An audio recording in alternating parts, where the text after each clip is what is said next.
에스더 2장 21절부터 23절 같이 합독합니다. 큰 목소리입니다. 시작. 모르드게가 대궐문에 앉았을 때 문지킨 왕의 내시 빅단과 데레스 두 사람이 아하스웨로 왕을 원한하여 모살하려 함을 모르드게가 알고 왕후 에스더에게 구하니 에스더가 모르드게의 이름으로 왕에게 구한지라. 사실하여 실점을 얻었으므로 두 사람을 나무에 달고 그 일을 왕의 앞에서 궁중일기에 기록하니라. 아멘. 오늘 에스더 말씀을 전했습니다. 역사적 배경을 잠깐 말씀드리겠습니다. 여기가 이 지중해입니다. 그리고 여기가 이제 애굽, 이집트입니다. 애굽이고요. 여기가 그 이스라엘 아주 지구상에서 가장 아름다운 땅입니다. 이스라엘 유태인들이 사는 유대인이고요. 이건 전 600년대입니다. 486년대에 이 사건이 일어나는데 이스라엘 백성들이 우상숭배해서 우상이라는 것은 간음하고 니코르라고 했습니다. 간음죄, 간통 뭐 이런 그 음란한 죄가 우상숭배하고 같다는 거예요. 이런 죄를 범하니까 하나님이 그냥 놔두지 않고 포로로 잡혀갔어요. 이렇게 포로로 잡혀가지고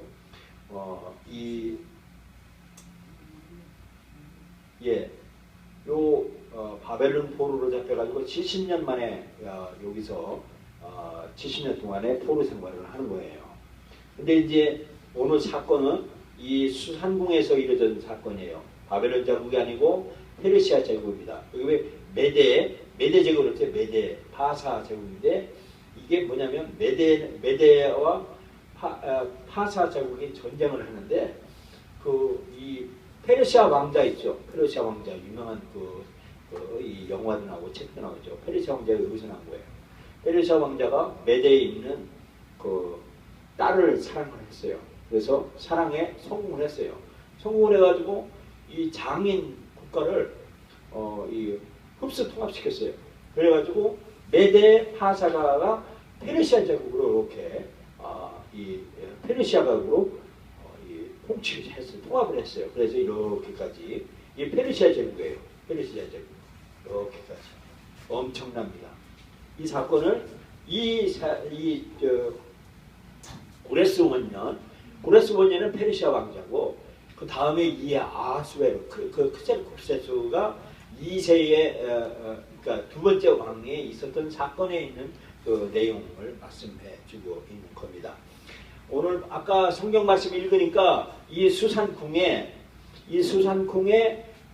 문지기가 모르드게라고 하는 유태인 문지기가 있었는데 여기에 아까 그 빅단과 테레스 두 사람이 모의를 하는 거예요. 야, 왕을 죽여버리자.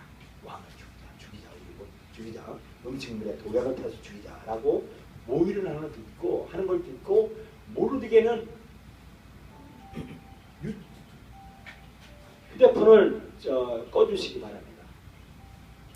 모르드게가 그 소식을 들었는데 이 빅단과 테레스 페르시아에 있는 그 고위 관리는 유태인들이 자기 나라 말을 듣지도 못할 거라고 생각하고 하찮은 유대인이라고 생각해서 이 모르드게를 개의치 않고 암살할 그 모의를 하는 걸 보고 모르드게가 딱하게 여왕 그러니까 아수르의 왕의 왕은요 여러 명의 그 왕비를 들 수가 있어요. 그 중에 에스더라고 하는 유태인 왕비를 여왕을 어쨌든 하나님의 뜻으로 거기에 왕이 세워졌어요. 그 모르드게가 어릴 때 이 조카예요. 어릴 때 젊게 키운 에스더가 여왕인 거예요. 그래가지고 막 모르드게가 막 달려가가지고 자기 조카 여왕에게 왕을 암살한다.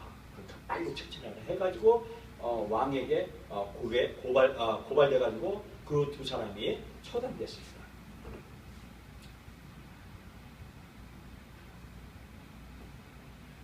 이 왕은 그 사실을 알고 높은 장대에 올려놓고 장대를 세워서 이 빅단과 이 테레스를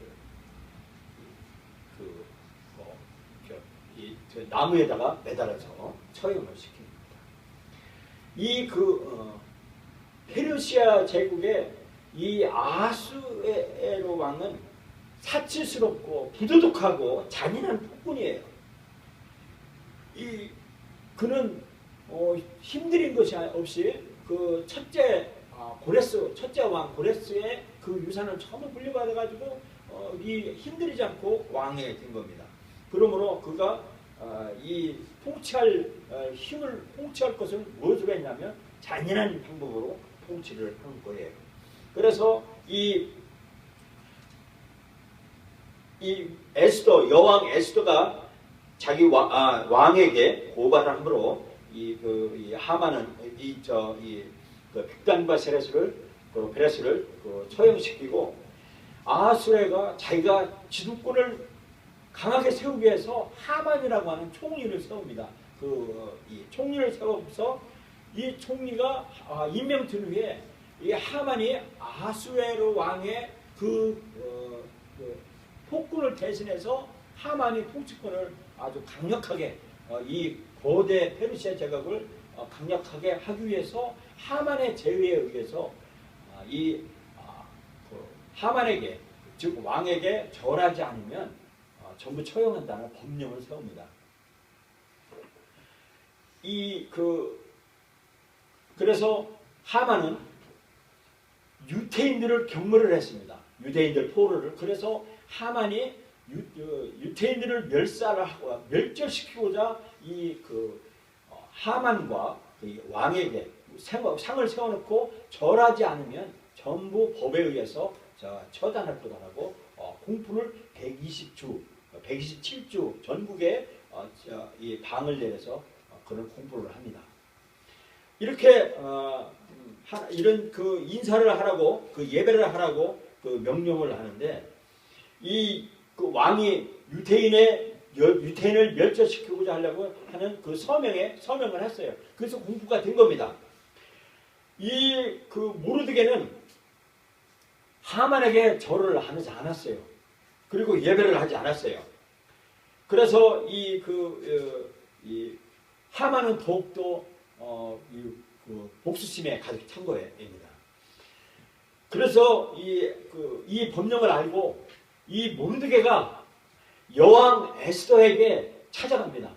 여왕 에스더에게 찾아가서 이런 말을 합니다. 지금 하만과 왕이 법령을 내려서 유태인들을, 그러니까 우상 숭배하지 않는 사람들을 전부 처단하는 법령을 내렸는데 네가 지금 여왕이다. 네가 이때 너를 하나님이 세운 거다. 네가 여왕이니까 왕에 가서 이 법령을 처리하도록 없애도록 하는 요청을 네가 해라 라고 지시를 했어요. 너도 만약에 이 법령이 그냥 통과가 된다면 너도 여왕도 너도 유태인 아니냐. 너도 네 목숨 너도 구원할 수 없다라고 이렇게 조언을 합니다. 그러니까 에스더는요 유태인들에게 전부 유태인들에게 공포를 하기를 뭐냐면 3일 동안 금식 좀 해주세요. 3일을 금식해 주셔서 나도 3일을 금식할 테니까 금식을 하고 내가 왕에게 나아가겠습니다 라고 해서 이제 모르드게는 전 유태인들에게 비밀로 정보를 내서 3일 금식을 시작하고 이제 3일 후에 이 에스더는 여왕 앞으로 갑니다. 여왕은 왕 앞에 갑니다. 왕은 왕비가 여왕이 자기에게 찾아올 때 왕의 허락 없이 왔다 그러면 그냥 처단하게끔 되어 있습니다. 이 왕을 만나지 못한 지가 30일이 지났습니다. 여왕은 에스더는 죽음을 무릅쓰고 3일 금식한 후에 죽음은 죽으리라 하고 왕에게 나아갑니다. 이때 왕은 호를 내어서 호를 손으로 넣어서 왕에게 대어줍니다. 그럴 때는 이것은 왕이 자, 우리 교회는 졸지 않은 사람이 있습니다. 안 졸아요, 우리 교회는요. 자, 이렇게 왕이 왕에게 손을 내밀어서 잡고 일어나서 영접합니다. 그러면서 여왕이여, 내가 무슨 일이여, 내가 이 땅덩어리 절반이라도 내가 주겠습니다. 라고 왕이 여왕에게 제안합니다. 이 여왕은 뭐라고 제안하냐면, 왕님, 폐하, 제가 폐하를 위해서 음식을 제공하니까 한번 오셔서 저를 이렇게 참여해 주시기 바랍니다. 라고 연희를 제안을 합니다. 그러니까 왕이 흔쾌히 합니다. 그러면서 조건이 있습니다. 총리이신 하만이라는 분하고 같이 오세요. 라고 하는 거예요. 그래서 하만하고 같이 왕하고 하만이 그 여왕이 배설한 음식 잔치에 찾아옵니다. 그래서 이렇게 초대 날짜를 받고 하만은 너무너무 기쁜 거예요. 여왕이 나를 왕 두 번째로 나를 초청했으니 막 기가 등등합니다. 그래가지고 하만은 자신만만해서 이 모르드게, 자기에게 절하지 않는 모르드게를 처형하려고 높은 장대기를 만들고 교수형을 처하려고 합니다.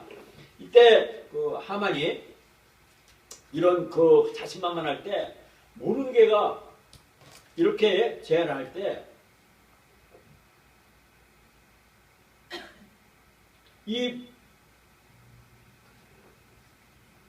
제안했는데 그날 밤에 이 연회에 참석하기 전에 왕이 잠이 안 오는 거예요. 아수에로 왕이 잠이 안 오니까 잠이 도대체 안 와가지고 이 사가에게 전해서 내가 잠들게 역사책을 읽어라라고 한 거예요.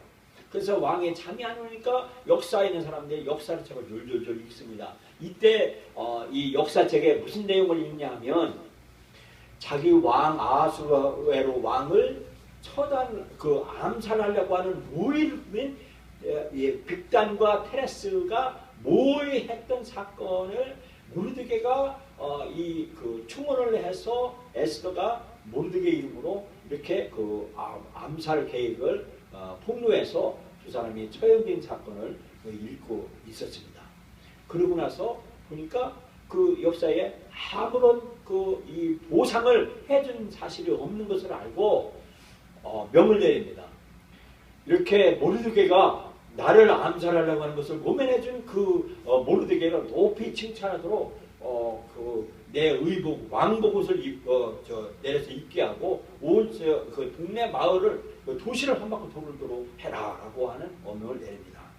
다음 날 이 하만과 그 아수르 왕이 에스더 여왕의 음식 잔치에 참여를 합니다.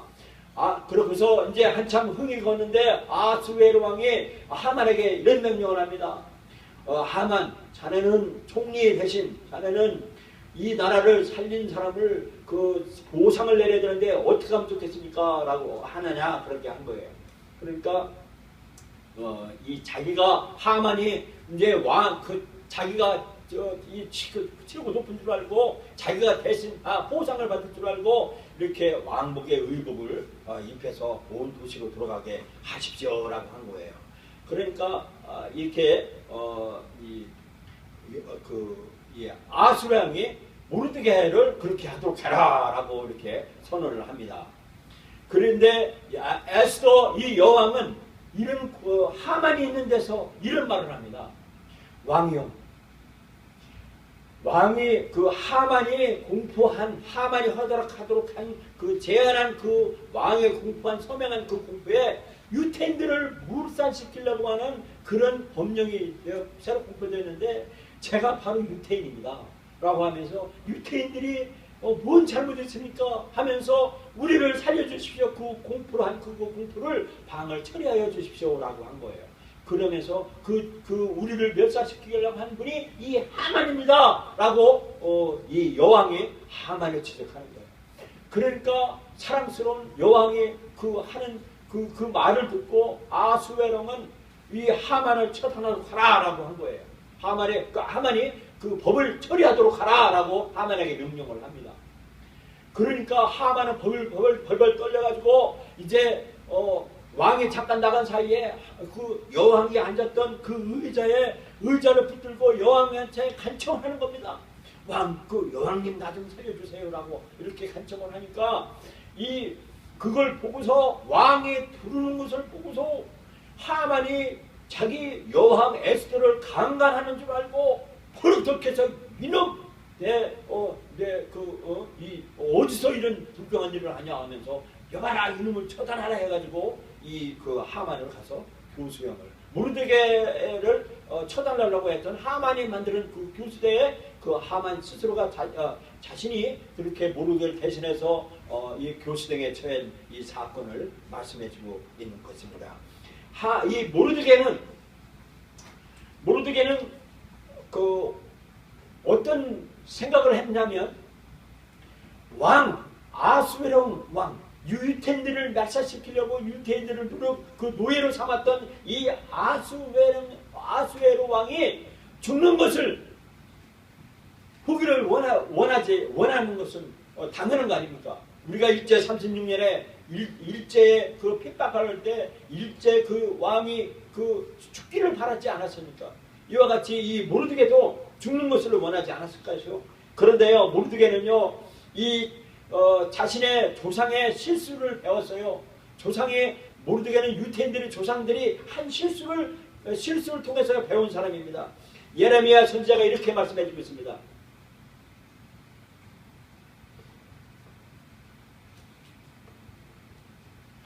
에스더 2장 5절을 보면 도성수산의 한 유대인이 있으니 이름은 모르드게라. 저는 베냐민의 자손이요 기스의 증손이요 시므의 손자요 야일의 아들이라. 전에 바벨 왕 느부갓네살이 예루살렘에서 유다 왕 여고냐와 백성을 사로잡아 갈 때 모르드게도 함께 사로잡혔더라. 보면 바벨 왕 느부갓네살이 모르드게도 함께 포로로 사로잡혀갔다라고 여기 보세요. 여기가 이렇게 에스더에서 말씀해주고 있고요. 그리고 예레미야 27장에 보면 이제 내가 이 모든 땅을 내 종 바벨론 왕 느부갓네살의 손에 주고 또 들짐승들 그들에게 주어서 부리게 하였나니 그 열방이 그와 그 아들과 손자를 섬기리라. 그의 땅에 기한이 이르면 여러 나라와 큰 왕이 그로 자기를 섬기게 하리라마는 나 여호와가 이르노라. 바벨론 왕 느부갓네살을 섬기지 아니하는 국민이나 그 목으로 바벨론 왕의 멍에를 매지 아니하는 백성은 내가 그의 손으로 진멸치까지 칼과 기근으로 연병을 벌여내라. 이런 말씀이 했는데 그게 뭐냐면 유태인들이 바벨론 포로로 잡혀가기 전에 예레미야 선지자가 천년시대에 그렇게 그 586년에 그러니까 약 600년대에 예레미야가 이스라엘 백성들에게 제발 바벨론으로 포로로 잡혀가니까 그 바벨론 느부갓네살 왕의 말을 들어야 됩니다. 들어야 삽니다라고 그렇게 이렇게 그 예언한 말을 이 모르드게가 평상시 자기가 하나님의 말씀을 들었다는 사실입니다.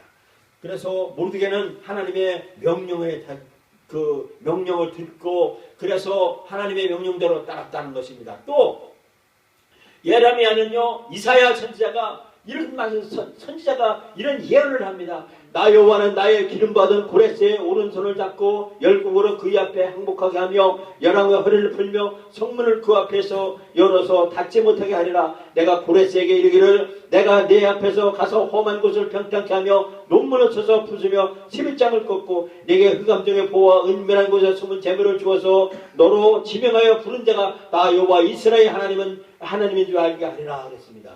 이사야 선지자의 예언도 자기 조상에게 한 그 예언을 이 모르드게는 하나님의 말씀을 듣고 우리 민족이 우상숭배에 이렇게 포로로 잡혀가는데 하나님이 예언한 선지자 예레미야와 이사야 선지자의 조상 위에 선지자들이 그렇게 예언한 그 예언을 깊이 가슴속에 듣고 이 악한 왕에게도 순종을 하고 복종을 해야 된다라고 말씀을 해주고 있습니다.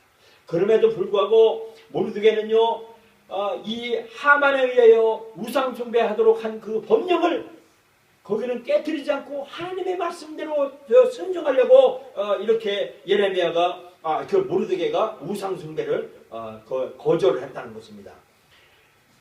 모르드게는 하나님의 말씀에 충실했습니다. 출애굽기에 보면 너는 나 외에는 다른 신들을 내게 있게 말지니라 너를 위하여 새긴 우상을 만들지 말고 또 위로 하늘에 있는 것이나 아래로 땅에 있는 것이나 땅 아래 물속에 있는 것을 아무 형상든지 만들지 말며 그것들에게 절하지 말며 그것들을 섬기지 말라. 나 여호와의 하나님은 질투하는 하나님인즉 나를 미워하는 자의 죄를 갚되 아비로부터 아들에게 3살까지 이르게 하거니와 그랬습니다.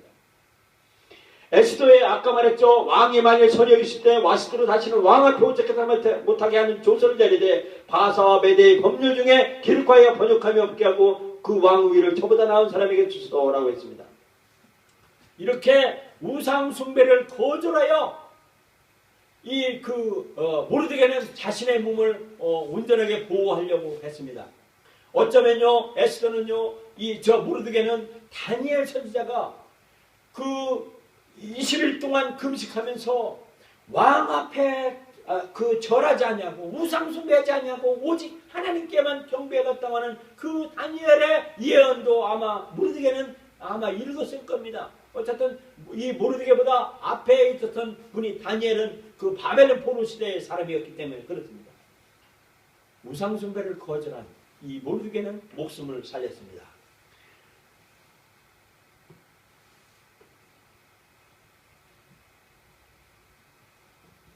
우리가 이와 같이 우리가 어떻게 호소해야 되는가를 모르드게를 통해서 또 에스더를 통해서 우리가 호소하는 방법을 배워야 된다고 말씀해 주고 있습니다. 우리는 권위자가 실수를 하거나 잘못된 행동을 하는 것을 보일 때 이럴 때 그 호소해야 된다는 것입니다. 권위자가 실수를 하고 있을 때 또는 잘못된 행동을 했을 때 그 지도자에게 호소를 해야 된다는 것입니다. 또 새로운 사실을 알았을 때 호소해야 된다고 말씀해 주고 있습니다. 효과적인 기본 요소를 말씀해 주면 평소에 바르게 행동을 해야 된다는 것입니다. 권위자의 결정을 지지해야 되고 또 맡은 책임을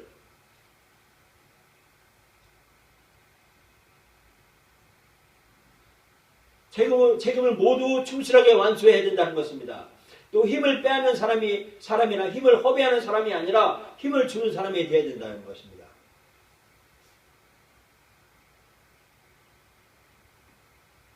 힘을 주는 사람이 되어야 된다고 말씀해 주고 있습니다. 힘을 주는 사람과 힘을 허비하는 사람, 그 힘을 빼앗는 사람이 있습니다. 우리 주위에 이런 사람이 있습니다. 힘을 주는 사람은요, 누구에게나 미소를 짓는 사람이 힘을 주는 사람입니다. 근데 힘을 허비하는 사람은요, 친구에게만 미소 짓는 사람. 그리고 힘을 빼앗는 사람은요, 미소 안 짓는 사람이요. 제가 요양원에요, 가보면요. 우리 그 어르신들 제가 요양원에 제가 모신 적이 있습니다. 요양원에 가면요, 사람들이, 그 할머니, 할아버지들이 무뚝뚝합니다.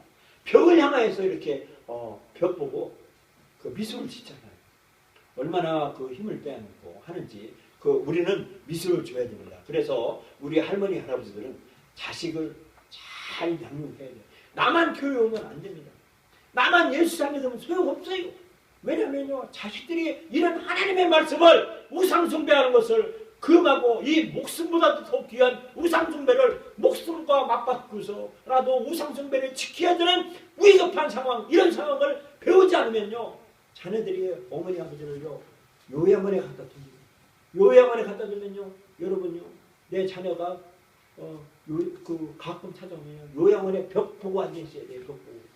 그리고 웃지도 않고 심각합니다. 요양원에요. 그만두겠습니다. 제가 그만하겠습니다. 이 정보가 다 날아가면 안 되기 때문에. 자, 어쨌든 자녀들이 예수 잘 믿도록 예배당에 꼭 앉혀야 됩니다. 여러분이 자녀들 손자 데리고 와서 같이 손잡고 예배를 드려야 돼요. 저는 어릴 때 우리 어머니하고 아버지하고 새벽기도 다녔어요. 그렇게 해야 됩니다. 그래야 어머니 아버지가 여러분이 자녀들이 여러분을 집으로 모십니다. 집으로 행복합니다. 내가 살든지 내가 절대 문제지 거기에 살도록 돌아가실 때도 그렇게 하십니다. 그게 자녀들이 여러분에게 효도하는 일을 해야 되기 위해서 꼭 예배당에 꼭 같이 오셔야 됩니다. 아닙니다. 같이 오셔야 됩니다. 자, 힘을 주는 사람 열정적이고 의무를 다해야 된다는 것입니다. 힘을 허비하는 사람은 자기만족, 회동적이고 힘을 빼앗는 사람은 부정적이고 투덜거리고 썩은다는 것입니다. 힘을 주는 사람은 칭찬하고 격려하고 장점을 삼고 칭찬을 다른 사람에게 돌립니다. 그리고 힘을 허비하는 사람은 소문에 귀를 기울이고요. 아무 일도 하지 않고 남의 상처를 떠안는 사람입니다. 힘을 빼앗는 사람은 남을 비판하고 행동이 아니라 사람을 공격한다는 것입니다. 힘을 힘을 주는 사람은요, 섬길 일을 찾고요. 그리고 이렇게 뭐예요? 힘을 허비하는 사람은 자기를 섬겨줄 사람을 기다리고 일을 피하는 사람이고요. 힘을 빼앗는 사람은 자기만을 위하고 일을 반대합니다. 그리고 힘을 주는 사람은 시킨 것을 이상으로 일을 하고요. 힘을 허비하는 사람은 시킨 것만 하고 힘을 빼앗는 사람은 시킨 것도 다 안 한다는 것입니다. 힘을 주는 사람은 고마워한다는 것입니다. 감사한다는 것입니다. 힘을 허비하는 사람은 뻔뻔스럽고 당연하게 여긴다는 것입니다. 힘을 빼앗는 사람은요, 바라기만 하고 감사할 줄 모른다는 겁니다. 힘을 주는 사람은요, 배워서 삶에 적용한다는 것입니다. 힘을 허비하는 사람은 배우지만 아무 행동도 안 하는 것입니다. 힘을 빼앗는 사람은 배우지 않는다는 겁니다. 배우지 않으면요, 바보가 돼요. 바보요. 바보가 됩니다. 그래서 배워야 된다는 겁니다. 그리고 이 힘을 주는 사람은요, 갈등을 해결하는 사람이고요. 힘을 허비하는 사람은요, 앙심을 품는 사람이고요. 힘을 빼앗는 사람은요, 복수의 기회를 찾아요. 그리고 힘을 주는 사람은요, 자기 것을 후히 내주는 사람입니다. 힘을 허비하는 사람은요, 남는 것을 자신을 위해서 쓰는 사람이고요. 그리고 그 힘을 빼앗는 사람은 자기 것을 방전하거나 썩혀준다는 겁니다. 그리고 힘을 주는 사람은요, 유머가 많아요. 그리고 힘을 허비하는 사람은 쓸데없는 짓을 많이 합니다. 힘을 빼앗는 사람은요, 어리석은 짓을 많이 합니다. 이 어리석은 것이 뭐냐면 죄입니다. 죄. 자녀들이 죄를 지면요, 가서 돈 갖다가 합의금 줘야 되고 얼마나 불편합니까? 그리고 이 힘을 주는 사람은요, 눈이 밝아요. 그리고 이 힘을 허비하는 사람은 눈이 간사합니다. 그리고 힘을 빼앗는 사람은 눈이 어둡다는 것입니다. 우리는요, 그래서 바른 동기를 가져야 됩니다. 지도자의 명성을 생각해야 됩니다. 지도자가요, 지도자가 높은 위에는요, 그만큼 힘들게 지도자가 올라왔다는 것을 생각을 해야 됩니다. 그래서 지도자의 명성을 생각해야 되고요, 지도자의 목표를 생각을 해줘야 됩니다. 지도자가 비전을 가지면요, 그 비전을 따라서 행동을 주고 옮겨줘야 되고요. 그리고 지도자의 권위를 생각해 줘야 된다는 것입니다. 시편에 보면요, 내가 내 마음에 죄악을 보면 주께서 듣지 아니하시리라 그랬습니다. 많은 재물보다 명예를 택할 것이요, 은이나 금은보다 더욱 은총을 더욱 택할 것이니라 그랬습니다. 하나님의 은혜를 받는 사람, 그런 사람을 택하는 것이 이런 택하라는 것입니다. 그리고 적절한 때를, 우리가 호소를 할 때 적절한 때를 골라야 되는 것입니다. 권위자가 막 바빠 죽겠는데 막 와서 호소하면 안 된다는 겁니다. 그리고 지도자가 딴 데 엉뚱한 딴 일을 하는데 와서 예를 들면 뭐 어디 결혼식집에 지도자가 있는데 결혼식집에까지 찾아와가지고 논문을 제가 이렇게 레포트를 썼습니다. 허락해 주세요 하면 결혼식에까지 와가지고 레포트를 이거로 허락하고 받는다는 건 말이 안 되는 거예요. 그래서 권위자가 집중해서 호소를 들을 수 있도록 한가한 시간에 찾아간다는 것입니다. 점심시간에 찾아가지 말고 점심시간 이후, 식사시간 이후에 찾아가라는 것입니다. 그리고 예약을 해서 찾아가는 걸로 말씀을 하는 것입니다. 또 부모님이 하고 계신 일을 중단시켜야 할 필요가 있으면 부모님이 팔에 손을 대고 응해줄 때까지 기다리는 것입니다. 부모님이 일을 하고 있는데 내가 급박스럽게 호소할 때가 있어야 돼요. 호소하려면요, 급한데 이거 시간이 급한 거예요. 그러면요, 부모님이 손을 붙잡고 엄마 내가 내 말 좀 들어봐 하면서 이렇게 호소에 응해줄 때까지 꼭 엄마 팔을 붙잡고 이렇게 요청을 해야 된다는 것입니다. 또 호소는요, 지시를 내린 권위자에게 집적하는 것이에요. 집적하는 것이 제일 좋다라고 말씀해 주고 있습니다. 이 겁나가지고요, 호소하는 사람이요, 권위자에게 하면요, 얻어맞을까봐 또는 죽을까봐 겁나가지고요, 다른 사람한테 우의적으로 하면요, 이게 안 된다는 것입니다. 호소는 바로 권위자에게 직접 얘기하는 것이 좋다라고 S대에서 말씀해 주고 있습니다. 그리고 호소를 할 때요 정확한 사실을 호소해야 된다고 말씀하고 있습니다. 의사의 결정에 영향을 미칠 사실을 숨기거나 없는 사실을 보태지 않는 것입니다. 의사결정에 영향을 미칠 사실을 숨기면 안 된다는 것입니다. 있는 그대로 정확한 사실을 내가 얻어먹더라도 내가 불이익을 당하더라도 의사결정에 영향을 미칠 말 그걸 살짝 빼고 숨겨서 얘기하는 것이 아니라 없는 사실을 또 보태지 않고 정확하게 호소해야 된다고 말씀해주고 있습니다. 또 권위자의 견해와 관련이 있는 사실을 미리 정리하여 알린다라고 했습니다. 이 권위자가 이 견해와 관련 있는 사실을 미리 정리해서 리포트에 정리해가지고 세 줄 요약 아주 중요합니다. 세 줄 요약 간단하게 세 줄 요약. 요새 어린이들이요 이 카톡에서요 대화하는 거 보면요 얼마나 간단한지 모릅니다. 그들은요 그 언어가 간단 명료한 그 언어로 왜냐하면 카톡에 그 자판기를 뚫기 힘드니까 자판기를 언어를 통해서나 이런 걸 통해서 아주 명료하게 하는데 이렇게 정확하게 정리해서 요약을 해서 정리해서 이렇게 알려야 된다라고 말씀해주고 있습니다. 또 다른 태도를 보여야 한다라고 말씀해주고 있습니다. 공경은 권위자의 위치에 대한 존경심을 전달한다는 것입니다. 그리고 충실함은 권위자의 성공에 대한 관심을 나타낸다는 것입니다. 순종은 지시를 이행할 뜻을 전하는 것입니다. 감사는 호소를 듣고 곰곰이 생각하는 것에 고마움을 표현하는 것입니다. 만족은 권위자의 최종 결정을 기쁘게 받을 것을 전달하는 것입니다. 여기에서 이 품성을 보여주는 것입니다. 공경이 있고 충실함이 있고 순종이 있고 감사가 있고 만족이 있습니다. 이런 것들은 제가 여러분들에게 주보에 늘상 이게 밝히고 또 지난번 오래전에 오셨던 분들은 이 품성을 제가 말씀해드렸던 그 품성을 보여야 된다는 것입니다. 그리고 인내 여기서 인내가를 말하죠. 이것도 품성입니다. 그리고 적절한 표현을 사용하여서 호소해야 된다는 것입니다. 지금 호소한 일을 이루기 위해 얼마든지 희생할 각오가 되어 있음을 전달해야 된다는 것입니다.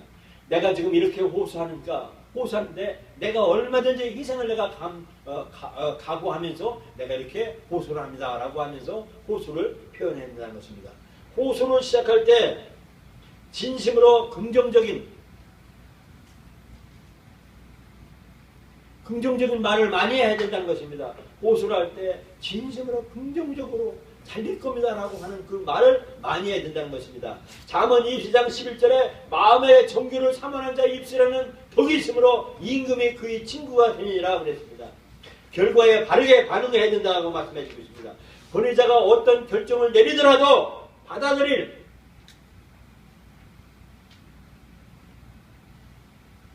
준비가 되어 있음을 보여준다라고 했습니다. 지금요 대한민국이에요.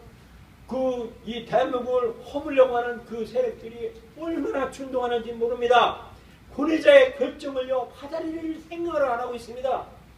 권위자의 그 결정을 받아들일 준비가 되어 있는 것이 우리들이 올바른 호소의 태도다라고 말씀해주고 있습니다. 그리고 정중한 태도로 반응해야 된다라고 말씀해주고 있습니다. 이것이 결과에 바르게 반응해야 된다라고 말씀해주고 있고요. 호소를 듣는 사람이 고려해야 될 점이 뭐냐면 이건 지도자에게 할 수 있는 말씀입니다. 호소 내용 속에 당신이 미처 깨닫지 못했던 진실이 있을 가능성을 염두에 둔다는 것입니다. 호소하는 사람이 나에게 호소할 때는 그 사람의 내가 미처 깨닫지 못한 것이 있을 것이라고 염두에 두고 들어야 된다고 말씀해 주고 있습니다. 호소하려면 담대함이 필요하다는 것으로 담대함을 칭찬해 준다는 것입니다. 그 사람이 얼마나 구구절절하면 그리고 그 사람이 얼마나 불이익을 당할 거라고 생각하면서도 이렇게 호소한다 생각하고 그 사람이 담대하게 호소했다는 것을 담대함을 칭찬해 줘야 된다라고 말씀해 주고 있습니다. 또 호소를 듣고 나서 제대로 이해했는지 얼마 동안 이해했는지 요약해 준다.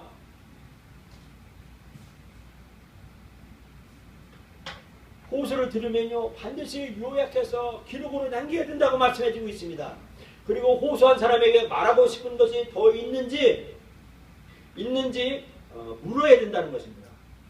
더 할 일이 있느냐, 더 나한테 얘기할 거리 있냐라고 하면서 물어야 된다고 말씀해 주고요. 찾아와서 말해준 것에 대해 고마움을 표현해야 된다라고 말씀해 주고 있습니다. 실제적인 실제 적용에 유용한 지혜가 있는데 자녀에게 공손히 호소해도 돼요 라고 여쭈도록 가르쳐야 된다는 것입니다. 자녀들에게 네가 나한테 호소해도 돼요 라고 하면서 그 여쭈도록 네가 항상 이렇게 가르쳐야 된다라고 말씀해 주고 있습니다. 그리고 호소를 자꾸 남용하면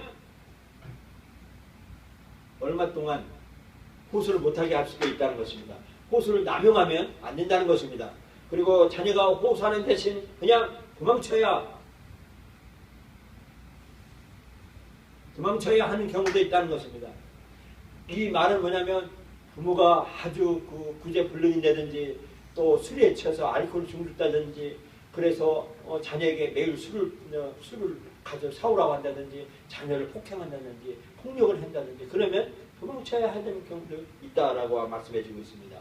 이와 같이 우리는 호소를 아주 적절하게 지혜롭게 해야 된다는 것입니다. 아까 말했죠. 모르드게의 호소, 에스더의 호소 이와 같이 이런 호소를 이 호소에 적용해서 우리가 정말 호소를 잘해서 품성대로 살아야만이 우리가 성공적인 가정을 이루고 성공적인 교회를 이루고 그리고 성공적인 사회를 이룰 수 있다고 말씀해서 이 말씀을 대신합니다.